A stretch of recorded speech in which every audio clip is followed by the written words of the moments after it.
Sebelumnya perkenalkan, nama saya Aula Indriani dengan NIM 23011110050.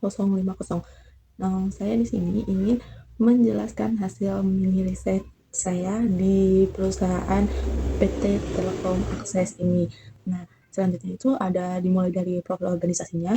Di PT Telkom Akses ini itu dia anak perusahaan dari PT Telkom Indonesia Tbk. Nah, bidang usahanya ini penyediaan infrastruktur jaringan dan layanan teknis telekomunikasi, berfokus pada construction, provisioning, manager service, dan solution.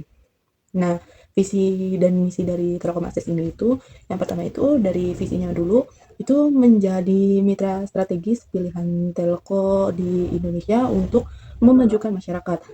Nah, misinya itu sendiri itu mempercepat pembangunan infrastruktur digital, mengorkestrasi ekosistem infrastruktur digital, serta mengembangkan talenta digital yang unggul. Nah, proses bisnisnya itu meliputi 5 tahap utama nih. Nah, yang pertama itu ada perencanaan, survei, dan desain.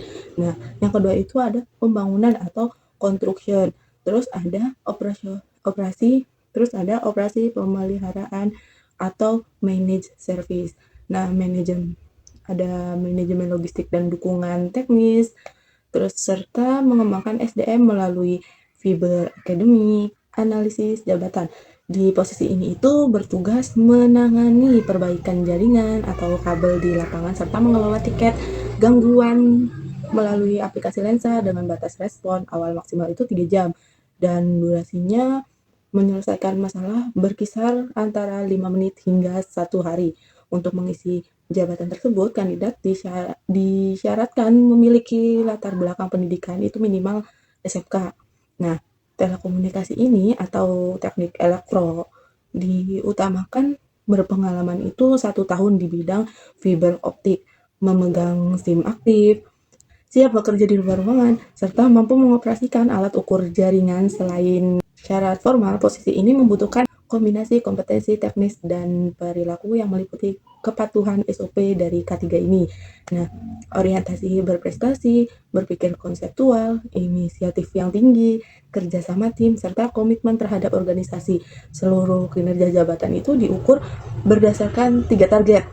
Yang pertama itu kecepatan respon awal di aplikasi lensa. Itu minimalnya itu 3 jam. Terus kemudian ada ketepatan waktu pemulihan gangguan, yaitu berkisar waktunya itu 5 menit hingga 1 hari. Dan kualitas hasil perbaikan demi mencegah munculnya gangguan ini berulang. Selanjutnya ada sistem manajemen kinerja dan KPI-nya. Dari sistem manajemen kinerja itu digunakan sebagai pertimbangan promosi jabatan, pemberian bonus atau kompensasi, sehingga pembinaan karir menggunakan metode 360 degree feedback ini, penilaian mutlak dari berbagai sisi, dari atasan, teman kerja, pelanggan, dan diri sendiri. Nah, penilaian ini dilakukan secara bulanan oleh pelanggan via aplikasi Lensa. Nah, terkait pelayanan dan tahunannya itu oleh rekan kerja yang dipilih secara acak oleh sistem. Nah, hasil akhirnya itu berupa kategori dari C1 sampai C5. Kategori C1 ini berarti sangat bagus atau berpeluang menjadikan promosi jabatan. Nah, sedangkan C3 sampai C4 itu berarti kurang memuaskan atau tidak bisa dipromosikan. Nah, penyusunan KPI atau Key Performance Indicator ini rinciannya itu bobotnya itu penilaian kinerja teknisi ini itu mulai dari ketepatan waktu penyelesaian tiket atau SLA ini bobotnya itu 20%, kecepatan waktu penanganan bobotnya itu 15%. Pencegahan gangguan berulang atau zero rework itu bobotnya itu 15%, kepatuhan pada SOP perbaikan itu bobotnya 15%, ketepatan pemakaian dan laporan materialnya itu bobotnya 10%, tingkat kepuasan pelanggan itu bobotnya 10%. Nah, kepatuhan keselamatan kerjanya itu atau K3 ini bobotnya itu 10% dan kelengkapan laporan hariannya itu bobotnya itu 5%. Nah, selanjutnya ada sistem kompensasi dan balas jasanya nih. Nah, itu ada kompensasi langsung, kompensasi tidak langsung, dan non-finansial.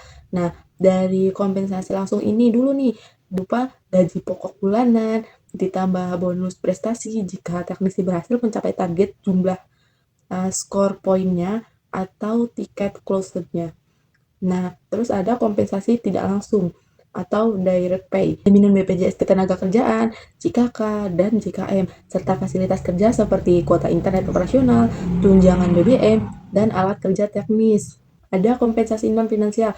Kompensasi non-finansial ini lingkungan kerja berbudaya akhlak, kejelasan SOP, dan perlengkapan APD, keselamatan kerja. Nah, prinsip utamanya ini itu penilaian perilaku 360 degree feedback tidak menolong atau menambah gaji atau bonus, melainkan hanya dipakai untuk mengembangkan karir. Besarnya uang bonus murni dihitung dari pencapaian KPI, banyaknya tiket yang diselesaikan. Selanjutnya ada evaluasi sistem. Itu dimulai dari kelebihan. Kelebihannya itu adil karena memisahkan penilaian perilaku dari kompensasi finansial, sistem bonus transparan berdasarkan KPI atau real, serta komprehensif, mengintegrasikan masukan dari pelanggan dan rekan kerja. Nah, kelemahan dan kendalanya itu apa sih? Nah, pemilihan rekan kerja, penilaian yang acak berisiko menunjuk penilai yang tidak mengenal teknisi secara langsung, sehingga penilaian diisi itu asal-asalan demi menggugurkan kewajibannya. Nah, terus ada resikonya. Resikonya apa sih? Resikonya itu penilaiannya itu subjektif atau tidak valid yang berpotensi menghambat karir kategori dari C3 sampai C4 yang sebenarnya berkinerja baik. Nah, alternatif solusinya apa sih? Yang pertama itu menggunakan algoritma pengacakan agar hanya memilih rekan kerja dari regu, wilayah, atau tim yang sama. Nah, yang kedua itu menyediakan panduan penilai berbasis perilaku teramati pada aplikasi lensa ini. Nah, terus yang ketiganya itu meningkatkan sosialisasi kategori dari C1 sampai C5 dan memperketat validasi data oleh HR. Kita lanjut dengan simpulan. Sistem manajemen kinerja dan kompensasi PT Telkom Akses sudah dirancang sangat adil dengan memisahkan hasil evaluasi perilaku 360 degree feedback dari skema kompensasi finansial berbasis KPI. Namun, kelemahan pada sistem pengacakan penilai perlu segera dibenahi agar hasil evaluasi perilaku lebih akurat dan objektif ke depannya. Nah, rekomendasinya itu perlu diperbaiki nih algoritma pemilihan penilaian di aplikasi agar terbatas pada rekan kerja dalam satu tim atau regu terdekat. Nah, berikan solusi yang jelas mengenai makna kategori dari C1 sampai C5 dan jalankan rencana pengembangan individu atau IDP atau coaching secara konsisten bagi karyawan berkategori C2 sampai C5, memperkuat infrastruktur digital operasional dari kuota dan keterbatasan alat teknis guna mendukung produktivitas dan kelancaran pencatatan KPI. Sekian dari saya, kurang lebihnya mohon maaf. Wabillahi taufiq wal hidayah. Wassalamualaikum warahmatullahi wabarakatuh.